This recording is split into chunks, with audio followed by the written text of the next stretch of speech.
Another homegrown, RGU homegrown professors like Richard, and we've got a couple of us here. But I'm more on the practice side of it, if you like. I call it research-based, or practice-based research, and really specialize purely in housing. I'm going to just share with you my experience of last 15 years. What happened, and how did I start it in the energy efficiency, and where I am today. These are all the houses designed by myself. Some of them almost 12 years old. Of course, the Aberdeen's first, I would say probably Scotland's first zero heating house. That was 12 years ago.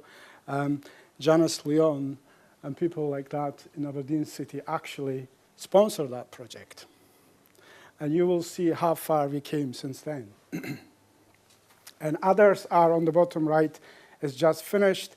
The first passive house probably in UK in terms of the social housing, and there's another one in Aberdeenshire, first sort of private passive house, if you like. So I must declare that I am not necessarily a passive house fan, okay? But I just wanted to find out, how do you do it, what the implications are.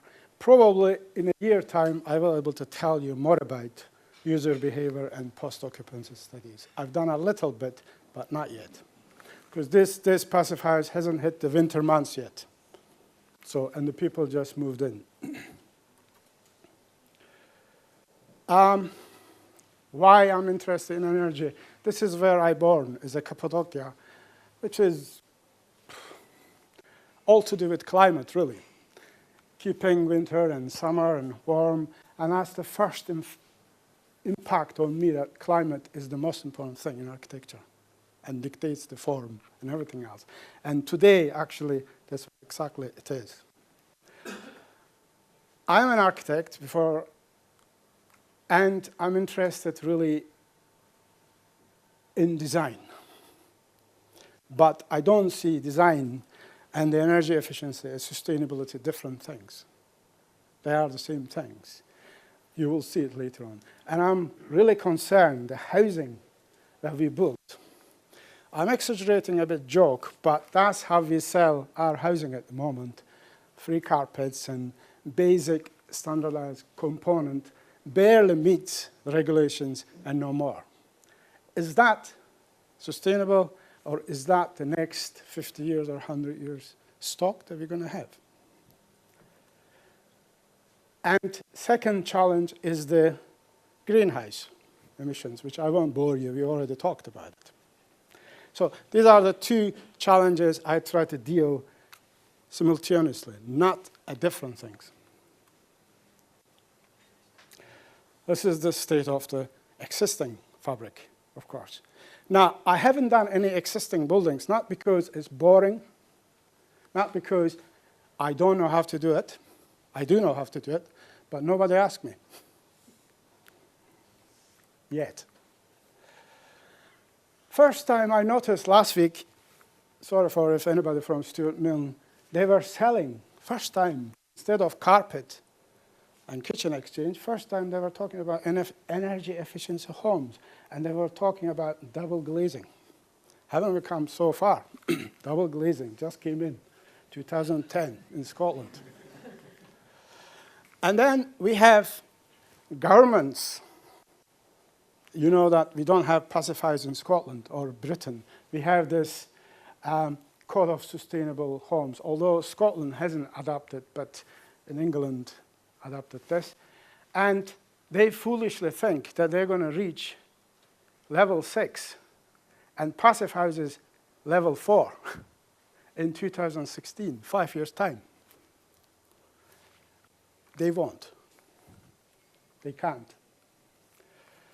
And this is the couple of years ago, when I went to London, they were the first sort of trying to build a passive house idea or really energy efficient houses. And unfortunately, in a city, they put a couple of wind turbines which never actually turned once. they had to take out. It was an embarrassment. But on top of it, it was so expensive. One of the houses cost about £1 million. Now, I am always a believer that if this house I'm talking about, at the roof, I don't know, something like £90,000 spent on solar panels and the other things. And the whole thing, I believe, is about £1 million for one unit. Now, you can't repeat that. It's an architectural whim, right? It's an acceptability thing. It doesn't look like a house. There is all sorts of problems with it. So that's not the way forward. That's what I've learned from that. And then achieving code level on top of the passive house U-value standards in the windows, right? The envelope, you have to have those things, right? That is the zero carbon 2016 the British government is talking about. So you know the situation at the moment, the cost of it, the government substance, and the other issues. It's realistic to say if the other country is looking for 2020, I can't see how Britain will reach there as 2016. Now, I'll take you now about, not long, 1999, how many years is that? 11? Right? This is where we were. Britain and Spain had more insulation. And it was about 60 centimeter, that's 2.5 inch or 6 centimeter. That was the regulation when I started thinking about the low energy. And then if you look at it, of course, where Aberdeen is based, you will find that we share similar climate with the Nordic countries. So to me, Scotland is really a Nordic country. However, we were following the English regulations. My first interest started about affordability. My first house was, I built it for £25,000, 6-bedroom house for a German couple who didn't have any money but wanted the business. And at that time, first time, energy became for me important. Not passive house or anything like that. Could I save lots of money on the running cost? That was the first thing. And first time I used newspaper insulation, other I-beam technology with timber, all that kind of thing, although you wouldn't see it. But I also use very cheap industrial or farming materials to achieve that cost.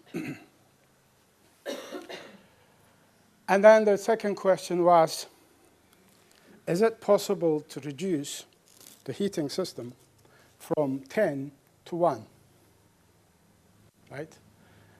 Most of existing stocks those days was about 10 kilowatt to 1.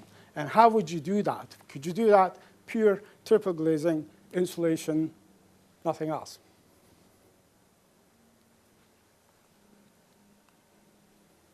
And that's when the first experimentation that I've done in Aberdeen. And this house built for £60,000. Actually, it was, at that time, cheaper than a normal standard house, because I strongly believe that if it's not affordable, it's not sustainable. It's not going to happen. People are not going to adopt it. And that was the first house, very simple, a lot of south-facing. I go through with you the basics. 4 things: get rid of the heating system. High standards is okay for the mass market, not one-off, and not luxury. There were the 4 aims and objectives I set it up. And I needed very strong structure, can take a lot of insulation. Spans, for example, that was 12 meters, exactly the size of the component. These were 6 meters, so there was no wastage. That's how the affordability aspect comes from. And then that was schematically the energy strategy. Lots of insulation, 1 wood burning stove, just in case for the social issues. Also, if you get ill or elderly in the house, because I'm not entirely against the heat. It should be there, but when and if you need it. And then very small windows on the north. So it wasn't a rocket science.